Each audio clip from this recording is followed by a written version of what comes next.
A successful boss with an unshakable belief: work hard and you'll get what you deserve. He paid his employees fairly, expected them to put in the effort, and never questioned what happened after they clocked out. Until one night he did. A hard-working employee lingered late, just to receive a takeout container tucked away like a secret. But when he unknowingly followed her home that night, what he saw shattered everything he thought he knew about work, success, and the cost of survival. And for the first time in his life, he wasn't sure if hard work was enough. Malcolm Reed had built his empire from nothing. He didn't inherit wealth, didn't have a safety net, didn't rely on handouts, only hard work, sleepless nights, and an unshakable belief that discipline was the foundation of success. Reed Logistics, his brainchild, had started as a one-man trucking operation in Atlanta, Georgia, and over the years it had transformed into a formidable name in the industry, with fleets running across the country. People respected him, feared him, even. He was known as a man who never missed a deadline, who pushed his employees hard but paid them well. If you worked at Reed Logistics, you worked to win. That was the rule. That was the only way. But even a man like Malcolm, with all his convictions, had blind spots. That night, as he sat in his glass-walled office, reviewing the quarter's performance metrics, something outside caught his eye. The building had mostly emptied by now, only the cleaning crew remained, making their rounds. Yet, in the dim glow of the break room down the hall, a figure lingered: Naomi Hayes. He knew her, though not personally. She was one of those employees who never made noise, never slacked off, never needed a second reminder. If there was overtime available, she took it. If shifts needed coverage, she was there. The kind of worker every employer wanted, the kind who didn't ask for favors. Which was why what he saw next didn't sit right with him. Naomi stood near the food counter, her posture uncertain, shifting her weight from one foot to the other, as if debating whether she should even be there. The cafeteria had closed hours ago. Yet she approached the cook, a man Malcolm barely knew but recognized from the few times he'd grabbed a late-night coffee. Their conversation was brief, hushed, too quiet for Malcolm to hear, but the way the cook's brows knitted together, the way he hesitated before finally reaching under the counter for a takeout container, told Malcolm all he needed to know. Naomi's shoulders dropped in what looked like relief as she murmured a thank you, quickly stuffing the container into her oversized tote bag before glancing around, checking to see if anyone had noticed. Then she turned, walking briskly toward the exit, head down, pace hurried but deliberate. Malcolm leaned back in his chair, fingers tented in front of him, staring at the now empty cafeteria. He wasn't the type of boss who meddled in his employees' personal lives. That wasn't how he ran things. You worked hard, you got paid. Simple. Fair. But Naomi worked more than most. She pulled double shifts, sometimes even triple. If anyone should have been able to afford a meal, it was her. So why did she have to ask for one? The thought gnawed at him, unsettling in a way he couldn't explain. Maybe it was nothing. Maybe she just forgot her wallet. Maybe she was saving money for something bigger. Maybe it wasn't his problem. Yet, as he turned back to his reports, the numbers on the screen blurred, meaningless. The only thing his mind fixated on was that single image: Naomi, stuffing a takeout container into her bag like it was something she wasn't supposed to have. And what if there was more to it? Malcolm wasn't an impulsive man. He didn't make decisions based on fleeting emotions. But as he stood, rolling his sleeves up, his feet moved before his logic could stop them. By the time he stepped outside, the night air was cool, crisp, biting against his skin, and Naomi was already in the distance, walking toward the nearest bus stop. No car keys, no waiting ride, just her and the weight on her back. Malcolm hesitated. This was crossing a line. And yet, when the next bus arrived and Naomi stepped on, he found himself doing the same. The bus rattled forward, its dim overhead lights flickering every few seconds, casting brief flashes of harsh white across the rows of mostly empty seats. Malcolm sat toward the back, far enough to avoid drawing attention but close enough to watch. Naomi had taken a seat near the middle, her posture slouched, her head resting against the cold window. She looked exhausted, not the kind of tired that sleep could fix, but the kind that settled deep in the bones, the kind that came from carrying too much for too long. The city passed in a blur outside, the neon glow of gas stations, the warm-lit windows of late-night diners, the endless stream of headlights stretching down the highway. But as the bus pushed farther from the business district, the landscape began to change. The buildings grew smaller, older. The streets darkened, the sidewalks cracked and uneven, the storefronts replaced with boarded-up windows and chain-link fences. Malcolm realized then that he had never been to this part of Atlanta, not really. It existed in the same city, on the same maps, but it was a different world. Naomi barely moved. She didn't check her phone. She didn't fidget. She just stared out the window with the kind of quiet acceptance that made something uneasy stir inside him. How many nights had she done this? How many times had she ridden this same bus, taken this same route home after working shifts that should have been impossible? The bus slowed. Naomi pulled the stop cord without hesitation, like she had done it 1,000 times before. As the doors hissed open, she adjusted the strap of her tote bag, pulled her thin jacket tighter around her body, and stepped out onto the sidewalk. Malcolm hesitated. This was going too far. But his feet moved anyway. He exited a few paces behind her, keeping his distance, his hands shoved into the pockets of his tailored coat. The air smelled like rain on pavement, damp and heavy. Streetlights flickered, some working, some not. The houses here weren't abandoned, but they weren't well kept either. Paint peeled from the siding. Mailboxes leaned at odd angles. The kind of place where people didn't expect much, where survival came before comfort. Naomi walked with purpose, even in exhaustion. She turned a corner, past a row of rusted railings and dimly lit porches, until she reached a small apartment complex, one that had clearly seen better days. She climbed the stairs to the second floor, pulled out her keys, and pushed open the door. Malcolm slowed his steps, stopping just before the building. Through the thin, yellowed curtains he saw it. The apartment was bare. Not the kind of bare where someone had just moved in, but the kind where someone had been living with nothing for a long time. No couch, no dining table, no signs of comfort. Just a single mattress on the floor, a few blankets, a plastic crate with neatly folded clothes stacked on top. And then 2 small heads peeked out from the side of the mattress. Children.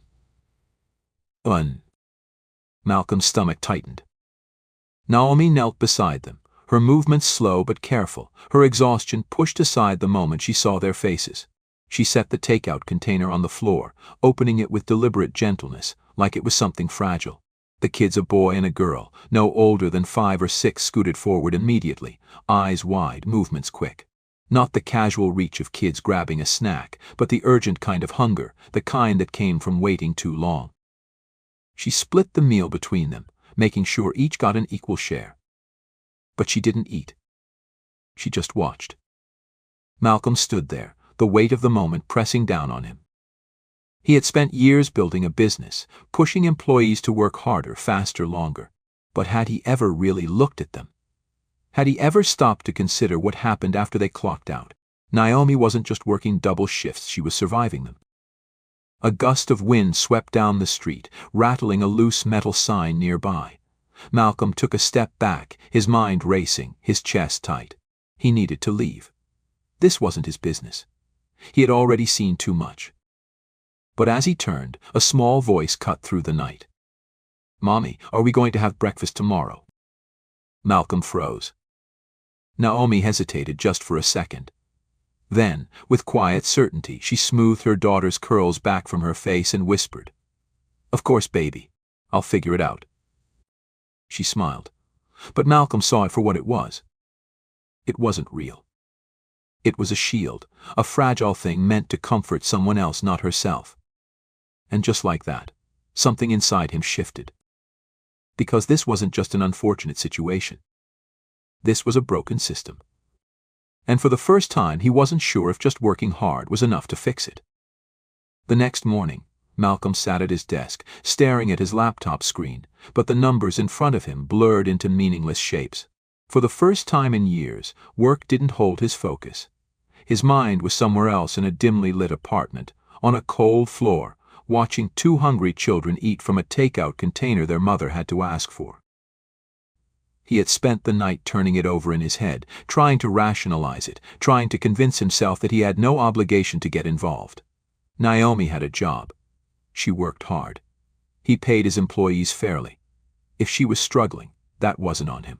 That was life. That was the way the world worked. Except that logic felt hollow now. A soft knock at his office door pulled him back. His assistant peered inside, her expression unreadable. "Naomi Hayes is here to see you," she said. Malcolm straightened, his expression smoothing into something neutral. He had spent the past hour debating whether he should be the one to call her in, wondering if there was a way to bring up what he had seen without making her defensive. But now she was here, of her own choice. That meant something. Send her in. The door opened, and Naomi stepped inside, moving like someone bracing for impact. She looked just as exhausted as she had the night before, but there was something else in her eyes now, a quiet wariness, a hesitation that hadn't been there before. She sat across from him, her hands folded neatly in her lap, her posture too rigid, too controlled. "You wanted to see me, sir?" Her voice was steady, professional, not a hint of emotion. Malcolm studied her for a long moment, debating how to start. He had rehearsed a dozen different ways to approach this, but now, sitting across from her, none of them felt right. So, finally, he just said it. "I saw you last night." Naomi stiffened. It was slight, barely noticeable, but Malcolm caught it. "Excuse me."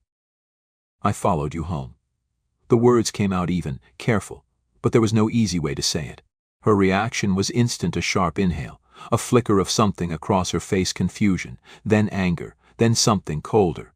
Her fingers curled into fists, but she didn't move, didn't lash out. I don't understand," she said, but her voice had changed. It wasn't steady anymore. It was tight, controlled, like someone trying not to panic. "I saw you take that food home," Malcolm continued, keeping his voice calm, steady, giving her space. "I saw your apartment. Your kids." Her breath hitched. And just like that, the wall came up. Her expression shuttered, her shoulders squared, and suddenly the woman sitting in front of him wasn't just Naomi Hayes. His employee, she was a mother protecting her children.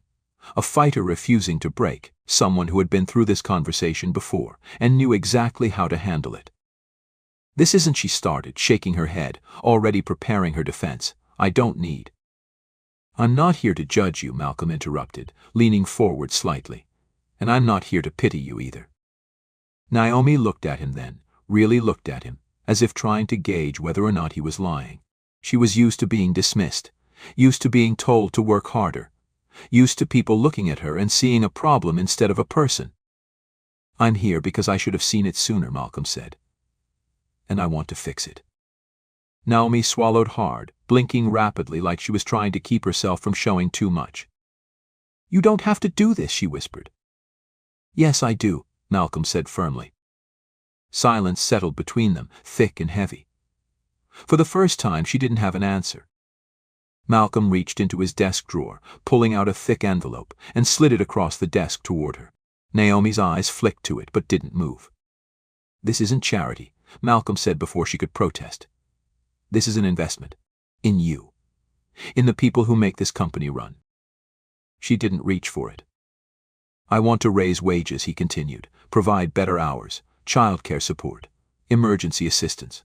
His voice was steady, but there was urgency in it now, something raw, something real. "I need your help to do it the right way. To make sure no one else has to go home the way you did last night." Naomi's lips parted, but no words came out. Her fingers hovered over the envelope, then drew back as if burned. "Why?" she finally asked. It wasn't accusing. It wasn't doubtful. It was just tired. Malcolm exhaled.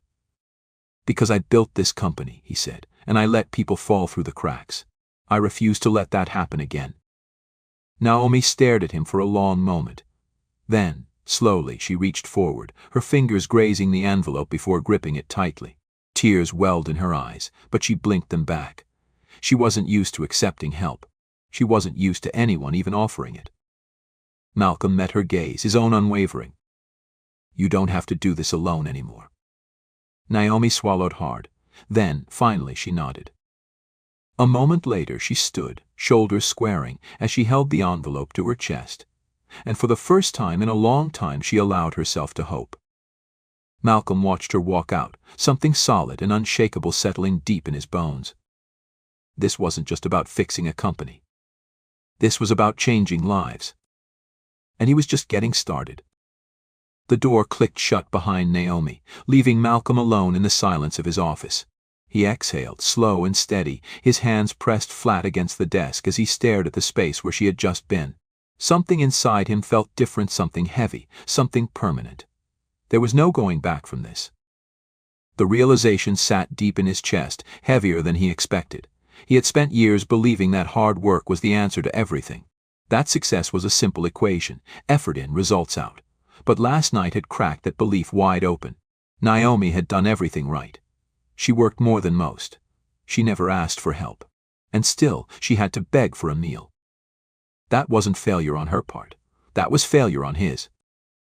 Malcolm let out a sharp breath, pushing back from his desk. His office, once a symbol of everything he had built, suddenly felt suffocating. He needed action. A plan. A solution. His fingers moved on instinct, dialing a number he rarely used. The call barely rang before a sharp, professional voice answered.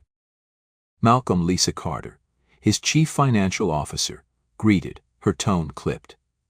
Didn't expect to hear from you before our board meeting next week. What's on your mind? Malcolm didn't hesitate. I need to talk payroll, benefits, emergency assistance programs, and I need to talk about it today. There was a pause on the line. Then, a low exhale. You're not the type to make impulsive decisions, Lisa said carefully. What happened? Malcolm's jaw clenched. He wasn't sure he could explain it, the weight in his chest, the way Naomi's quiet exhaustion had settled in his mind like a splinter that wouldn't budge. But he had built this company with Lisa from the ground up. If there was anyone who would understand, it was her. Let's just say I finally saw something I should have seen a long time ago. Another pause. Then, the sound of keys clicking on a keyboard. All right, Lisa said. Tell me what you're thinking. Malcolm inhaled deeply, forcing his thoughts into something structured, something real. We need to raise wages, he started, his voice firm. I don't care how we do it, but we need to make it happen. And not just a couple of cents to keep up with inflation, I mean something real. Something that actually changes lives. Lisa let out a low hum, the kind that told him she was already running numbers in her head. That's a big shift, Malcolm. We've got investors watching margins. There's going to be pushback. Let them push, Malcolm said. We're a logistics company, Lisa. We move product. We keep the supply chain alive. And the only reason we do it so damn well is because of the people on the ground. The ones in the warehouses. The ones in the trucks. The ones who pull 16-hour shifts and don't complain. I built this company on the belief that hard work pays off, but what if it doesn't? What if we're taking more than we're giving? Lisa didn't respond right away. When she finally spoke, her voice had shifted, no longer skeptical, but thoughtful, calculating. Bye. You're serious about this? Dead serious. Another pause. Then, more typing. All right, Lisa said. Then let's do it. We'll start with the numbers. I'll put together models on wage increases, see where we can shift funds without gutting the bottom line. You want to talk benefits too? Yes, Malcolm said immediately. Childcare assistance, emergency support, maybe even tuition help for people who want to move up. I don't want band-aid fixes, Lisa. I want long-term solutions. Lisa let out a quiet laugh, not mocking but surprised. Maybe even impressed. Well, damn. Looks like somebody had a wake-up call. Malcolm rubbed a hand over his jaw, exhaling through his nose. Yeah, something like that. All right, Lisa said. Give me a few hours. I'll have a preliminary report by the end of the day. But Malcolm, if we do this, you know it's going to be a fight, right? The board, the investors, even some of the managers, they're not all going to be on your side. Malcolm's grip tightened around his phone. He thought of Naomi sitting in his office, her hands clenched in her lap, her voice barely above a whisper when she said, "You don't have to do this." Then we fight, Malcolm said. Lisa chuckled. Damn right we do. I'll call you when I have numbers. The line went dead. Malcolm exhaled, leaning back in his chair. But for the first time in a long time, the weight in his chest didn't feel like pressure, it felt like purpose. This wasn't just about business anymore. This was about doing the right thing. And for the first time in his career, Malcolm Reed was about to bet everything on the people who made his company what it was.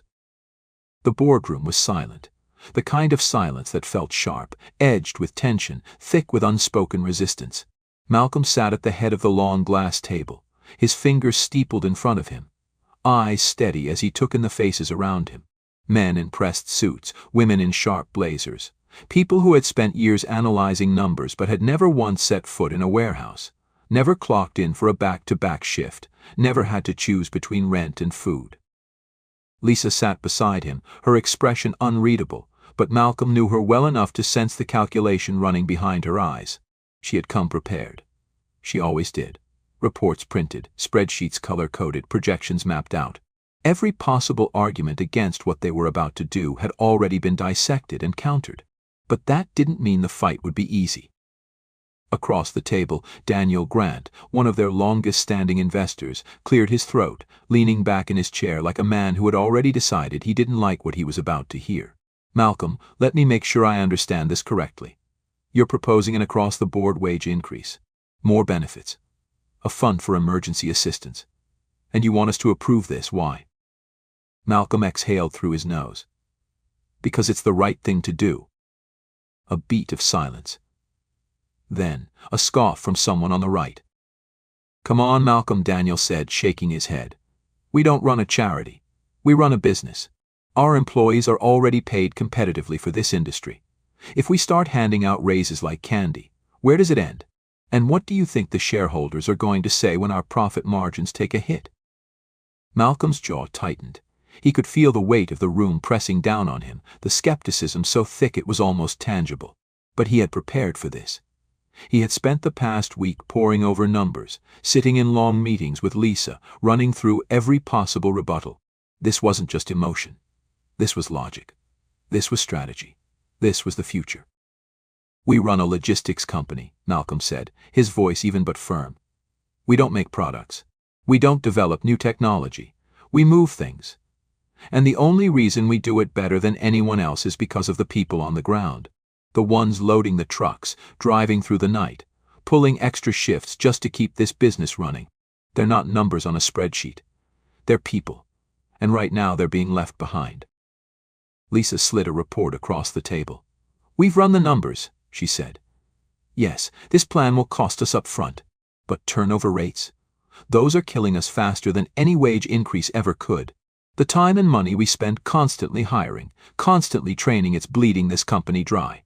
Retention is the key to growth, and if we invest in our employees now, they'll invest in us long term." Another board member, a woman in her 60s with silver hair pulled into a tight bun, frowned at the report but didn't dismiss it outright. "You're telling us this is about sustainability?" "It's about survival," Malcolm said. "You think competition is bad now. Give it a few years. If we don't build loyalty now, we're done.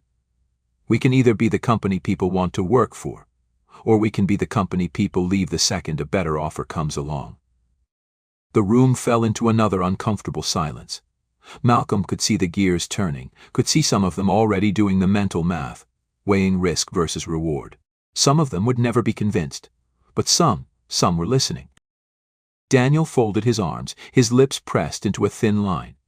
"And what if this doesn't work? What if all we do is lose money?" Malcolm leaned forward, holding his gaze unshaken. "Then I take the loss, personally." That got their attention. Lisa's head snapped toward him, but she didn't say anything. Not yet. The rest of the board, however, murmured in low, surprised tones. Daniel narrowed his eyes. "You're saying you'll cut your own salary?" "If that's what it takes," Malcolm said. And he meant it. Every word. "I built this company. If we fail, I take responsibility. But I'm telling you we won't. Because I believe in this. I believe in them. And if I'm willing to put my own paycheck on the line for it, then you better start asking yourselves why you're not." Another silence. Then, finally, the woman with the silver hair, her name was Catherine, one of their oldest investors, sighed and pushed the report back toward Lisa. "I think," she said, slowly, carefully, "it's time we start thinking about more than just the next quarter. I vote yes." Lisa's fingers tapped once against the table, subtle, but Malcolm caught the small sign of victory. One by one, the votes fell into place. Not unanimous, Not without resistance, but enough. Enough to change everything.